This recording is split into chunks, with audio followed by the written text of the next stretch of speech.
আরো গাছ দুটু গাছি বেহার এ উগ্র জাম পারো চাই হাই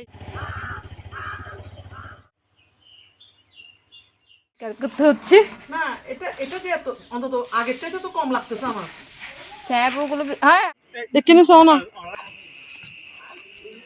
বিয়ে বাড়িতে আসছে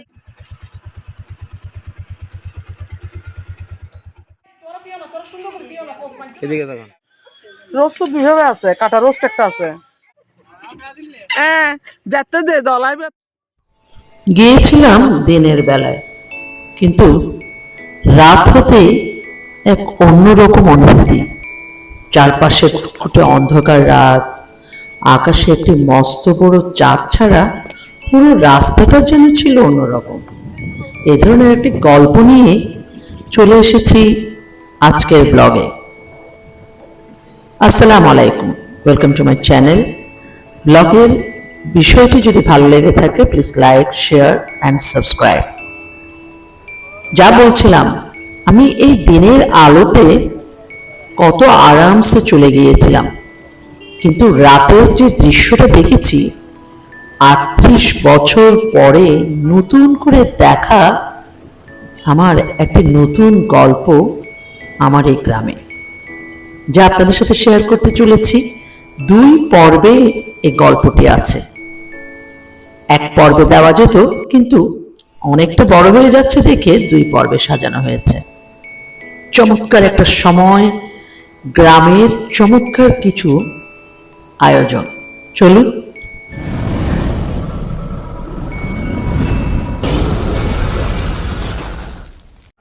পথে ফ্যান কিনতে নেমেছি। দূর করতে চাই দূর করতে জন্য একদম নিচে ওটুকু নিচে ফ্যান কিনতে আসছে যে এবার কত হইন যে না না না এটা ওটা না এবার কত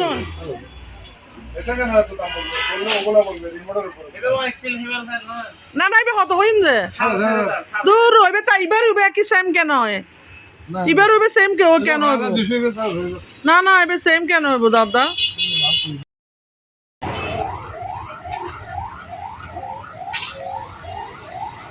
সাড়ে 4,500 কমে ফ্যানই নেই হ্যালো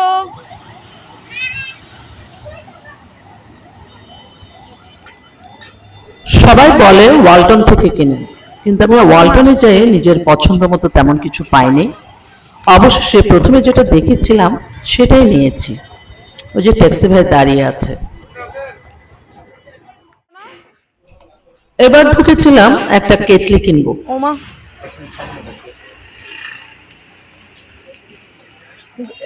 ঘর মশার এগুলো কত করে এগুলো কয় টাকা? এগুলো কত করে হ্যাঁ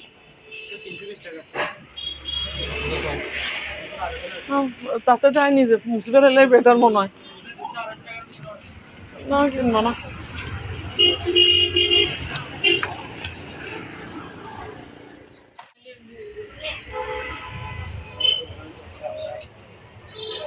দোকানের নাম আছে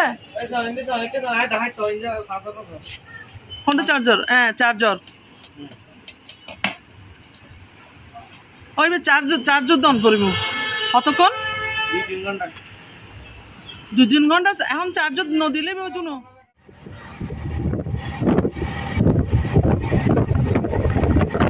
আমার যদি বকা না দিত তাহলে আজকের জার্নিটা আরো একটু ভালো লাগতো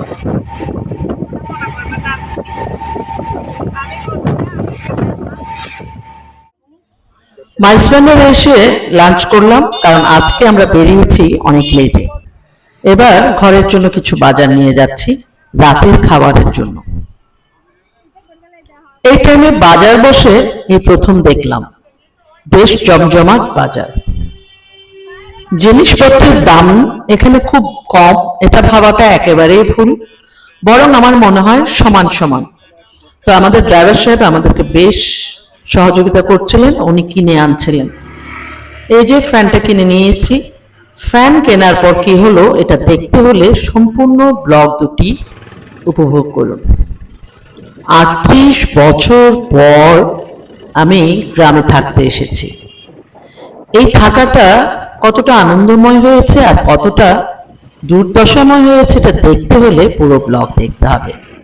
কেনই বা এসেছি, কেনই বা থাকছি, এবং আমার সাথে কে ছিল, একলা কি আমি সেই বন জঙ্গলে থেকেছিলাম, সমস্ত কিছুর উত্তর পাবেন এই ব্লগ দুটিতে। খুব ভালো লাগছিল, কারণ আজকে কোনো তাড়াহুড়ো নেই, আরামসে ধীরে সুস্থে আমি বাড়ি যাচ্ছি এবং চারপাশ দেখছি। তো তখন প্রায় বেলা 3টে, আরো কিছু জিনিসপত্র নিতে হচ্ছে। আপাতত শেষ। দুধ লাগবে না? ওগুলো নিয়ে নিয়ে আসে তেল? এতক্ষণ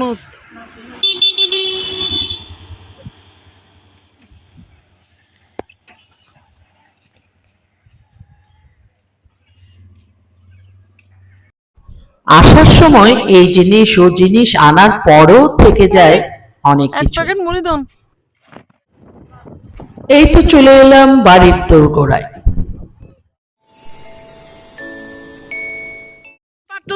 দাঁড়াও দাঁড়াও, আমি ওদেরকে বলে দিব। গাছ থেকে নামতেছ, নামো নামো। হারও গাছ দুটু গাছি বেহার।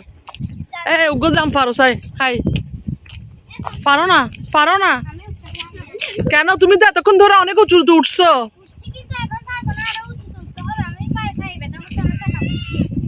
ও আল্লাহ, ওইটা আসতেছে আর একটা।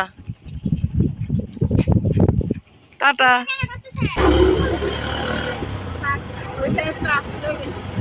ঠিক আছে, ও অ্যালার্ট অ্যালার্ট আছে জায়গাটাতে। বাচ্চারা কি করবে, বাচ্চারা কি করবে আসলে, বাচ্চাদেরও কি কিছু করার নেই।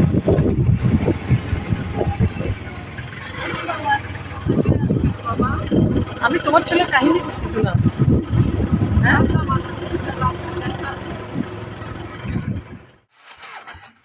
বাড়ির দোরগোড়ায় এসে আমার হঠাৎ চোখ আটকে গেল ইনাদের প্রতি। এত ডিসিপ্লিনলি বসেছে, আমাদের সাউন্ড শুনেও কিন্তু ওনারা নড়েননি। এমন একটি অভূতপূর্ব দৃশ্য দেখার জন্য শুকর আলহামদুলিল্লাহ। খুবই ভালো লাগছিল, এত টায়ার্ড হওয়ার সত্ত্বেও ভীষণ এনজয় করছিলাম জায়গাটাতে। এই প্রথম আমি আমার বাড়িতে স্টে করব। এটার চেয়ে আনন্দময় আর কিছুই হতে পারে না। কিন্তু এই বাড়িতে স্টে করার পর কি ঘটলো সেটা দেখতে হলে ব্লগ দুটো আপনাকে দেখতেই হবে। চলে এসেছি আমার প্রিয় রিসোর্টে। অ্যাকশন যাতে এন্ডে এলে আসিল যেন না, বেশি দেরি নয়, গাছ গাছালিন বেশি আই গেছি, বেশি দেরি নয় তো। ধরুন 15 দিন ওই ভেবেছিলাম আসলে হেল্পিং হ্যান্ড পাবো, কিন্তু পাইনি। অবশেষে কাজে নেমে পড়েছি চা হাতে, যেহেতু রাতের খাবারের আয়োজন করছি। খেলা চোরকে বলে যে চুরি করো, গৃহস্থকে বলে যে সজাগ থাকো। এসে প্রথম যেটা সমস্যা দেখলাম যে লাইট নেই, যেহেতু তখন সন্ধ্যা হয়ে আসছে। আমার ঘরে মাত্র একটা লাইট, সেটা ওই বেডরুমটাতেই, অন্য জায়গায় লাইট গুলো নেই। এটার ঝামেলা পোহাতে হয়রান, তার উপর এই যে ঘর পরিষ্কার করতে হচ্ছে। না, এটা এটা যে এত অন্তত আগের চাইতে তো কম লাগতেছে আমার। স্যাপগুলো হ্যাঁ আগের চাইতে কম না, তো আগে তো পুরো পাগলের মতোই থাকতো না। আগের চাইতে তো কম লাগতেছে কেন, এটা আমি বুঝতেছি না। জানি না, আমারও মনে হচ্ছে আধা ঘন্টার ভিতর পরিষ্কার হয়ে গেছে। না না, লোকে এলে শিখে রেখো। আহ এন্ড কি এন্ড কি এন্ড কি কি হই এন্ড তো কি হই নদী নাই। ওটা ফুল দাঁড়ো দিয়ে দিলে চলে যাবে। এই পিছিয়েও লাইট ছাড়া অস্থির। আমি তো একেবারে অন্ধকারে কিছু দেখছি না। তারপর একটি চার্জার লাইট এনেছিলাম, ভাগ্যিস কিনে এনেছি, সেটা নিয়ে কাজ চলছে। এই তরকারি যেটা বাঁচবে আমি সেটা সকালে নাস্তা করবো, এটা দিয়ে রুটি দিয়ে আমি ওদের ওখানে নিয়ে ফ্রিজে রেখে দিব। রাতের আয়োজন একেবারে সিম্পল রেখেছি, মানে ডিম দিয়ে ভেন্ডি ভাজি আর হচ্ছে ঝুড়া মাংসের ভুনা। তো মোটামুটি এটা দিয়ে আমরা চালিয়ে দিচ্ছি। সন্ধ্যা হয়ে এসছে, আমি চার্জার লাইট জ্বালিয়ে নামাজ পড়তে বসেছি। দেখেন অবস্থা, লাইনগুলো গেল কই। যেহেতু এই লাইট ছাড়া থাকাটা পসিবল না, সেজন্য চলে যাচ্ছি আমার পুরন বাড়িতে। সেটআপ কারণ লাইন ঠিক করতে হবে, লাইন ঠিক করে লাইটের সেটআপ ঠিক করতে হবে। তারপর এদিকে আফরিন এবং বাচ্চার অনেক কষ্ট হচ্ছিল। এই খুটখুটে অন্ধকার দেখাটা 38 বছর পর। ভাবতে পারেন এত বছর আমি এই খুটখুটে গ্রামের অন্ধকারটি দেখতে পাইনি। রিক্সা আসছে ভাই, একটু চলো না, আমাকে একটু দিয়ে আসেন না, মোর ওই দোকান পর্যন্ত দিয়ে। ভাগ্যিস আফরিন ছিল, না হয় এই খুটখুটে অন্ধকারে আমার বেরোতে খবর হয়ে যেত। কারণ কোনো মানুষই পাওয়া যাচ্ছিল না। ওই যে দূরে লাইট দেখা হেল্প যাচ্ছে। করেন, এটা হচ্ছে প্রথম কথা। ভাইয়া খালি পূর্ণিমার বাড়ি এনো আনারা নিয়ে যাবেন না, নিতে চান আয় পূর্ণিমার বাড়ি জেমস। পূর্ণিমার বাড়ি যাবে তো এই যাবে যে ওই জ্ঞান আছে দোন আছে যে হ্যাঁ এই দোন আছে আই আন্ডে জেমস। দোন যাবে তখন গেলাই ও ডেলিভারি রুগী দিলে যাবে ডেলিভারি রুগী লাই তালাই ও আচ্ছা জঙ্গল বাবা ডেলিভারি রুগী তালাই আনারা নন যা তালাই। এত দুর্দশার মধ্যে ওই চাঁদটা কিন্তু আমাকে বেশ আকৃষ্ট করছিল। আর দূরে ওই বিয়ে বাড়ি, আফরিনের তো খবর হচ্ছিল। রকি এগুলো কিছু শুনতেছে না। এই যে ভাই, একটা রিক্সা নাই এখানে, ও দোকানে পাবো না? আপনারা আমাদের দুইটা মেয়েকে একটু হেল্প করেন না, একটু হেল্প করেন না। এই বাচ্চাটাকে নিয়ে হাঁটতে পারতেছেন, একটু জিনিসগুলো নিয়ে অতটুকু পর্যন্ত দিয়ে আসেন না। ওই দোকান পর্যন্ত হেঁটে যেতে হবে না এরকম?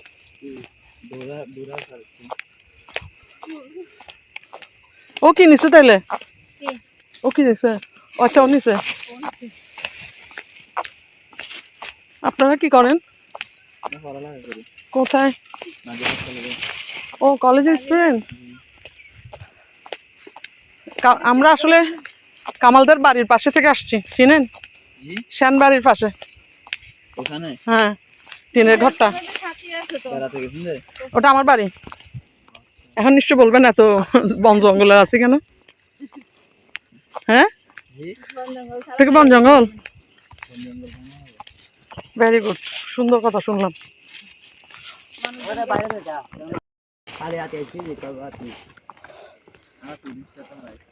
ও তোরা পুলিশ?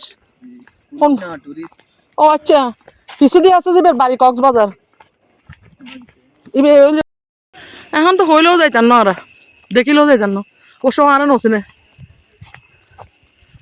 গায়ে হলুদের প্যান্ডেল গজিয়ে নেবে, সুন্দর করছে তো। ও ভাই, ও তো কালকেও আসবে না। না এই যে ভাই, আমাকে একটু নিয়ে যান না কেউ একজন। কে আছে? ড্রাইভার কই ভাইয়া? ওগো ড্রাইভার শোন না দাদা, এখানে শোন না। কি অবস্থা, বিয়ে বাড়িতে আসছে।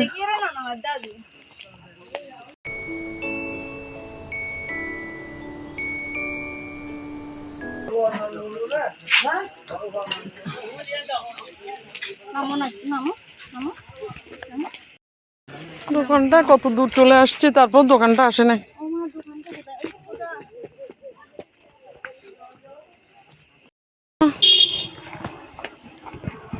লাইলা ভিরা হারো বারে, এই লাইলা ভি লেবে হার এবে। ও আচ্ছা, বুঝো নাই রকিদের বাড়ি।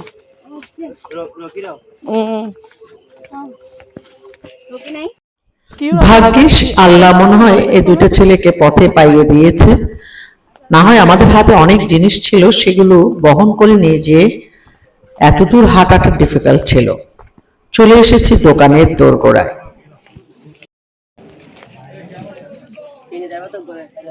ড্রাইভার উগ্র নাই। হ্যাঁ, কি অদ্ভুত।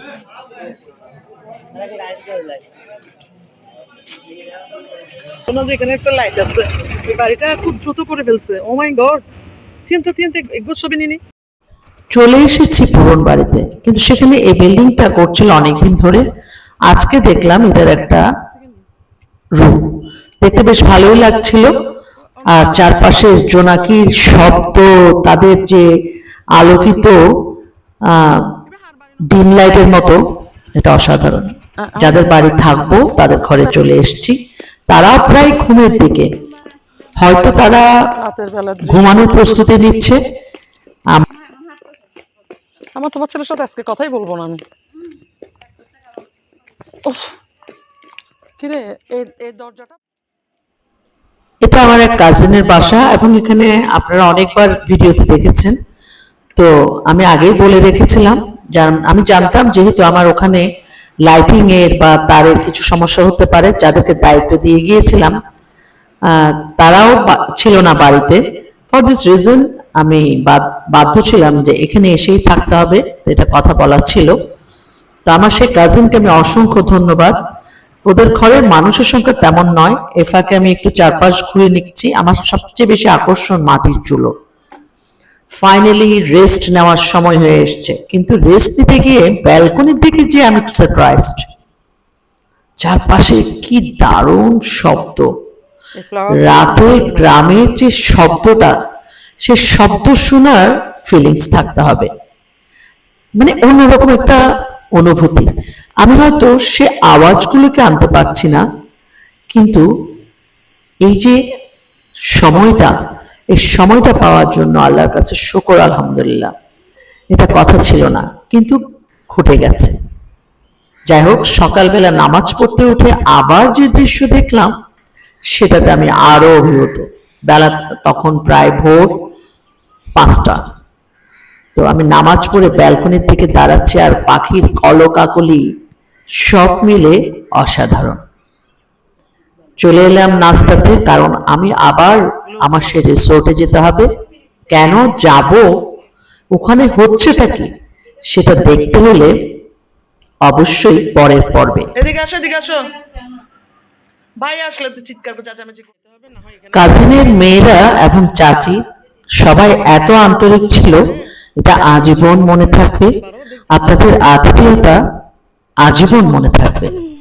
পরের পর্বে কি ঘটছে তা দেখতে হলে একটু অপেক্ষা করুন, বেশি সময় নেব না, 1 দিন কি 2 দিন। 38 বছর পর গ্রামে থাকাটা এবং থাকার পর কি ঘটেছিল সব নিয়ে, আর এখানে থাকার কারণটাই কি, সবকিছু জানতে হলে পরের পর্বটা আপনাকে অবশ্যই দেখতে হবে। এই ফাঁকে একটা চটজলদি একটা ভ্রমণও হয়ে গিয়েছিল। সেই ভ্রমণে দেখা হয়েছিল অনেকের সাথে। সবচেয়ে বেশি যেটা সারপ্রাইজ ছিল সেটা উচ্চতা, সেটা নিয়ে নেক্সট পর্বে আসছি। আর বাড়িতে ঘটছেটা কি সেটা নিয়ে কথা হবে পরের পর্বে। সবাই অনেক অনেক ভালো থাকুন, সুস্থ থাকুন, নিরাপদে থাকুন, ব্লগের সাথে থাকুন। ভালো লাগলে please like, share and subscribe. আল্লাহ হাফেজ।